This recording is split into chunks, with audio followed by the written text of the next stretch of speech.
My name is Stephen Armstrong, and I am the author of The Road to Wigan Pier Revisited, a possibly slightly ambitious attempt to revisit the ground that Orwell walked in 1936, following his route almost exactly, up to Manchester, off to Barnsley and Sheffield, off the other side to Liverpool and Wigan, and thinking initially that what you'd find was that things had immeasurably improved, but that there was a missing sense of community. And what I found was that the community was missing, but that the poverty, that the poor diet, the housing conditions that Orwell spoke about in 1936 were returning. And if anything, we're going back to those times.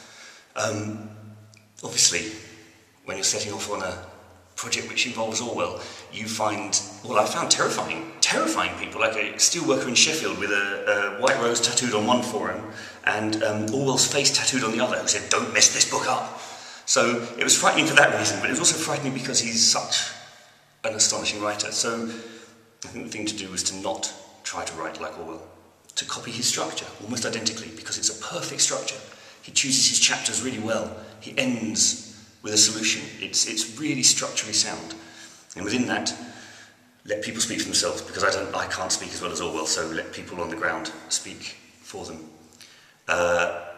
And in the end, I think people that I've spoken to who've read the book have been as shocked, at least, but not as impressed by the writing, but they've been as shocked as people were in 1936 by the horror of what's happening in the northwest of England. And the book really picked up its momentum when I met a 19-year-old girl who really had suffered a fate worse than death after living on little more than £2.50 a day.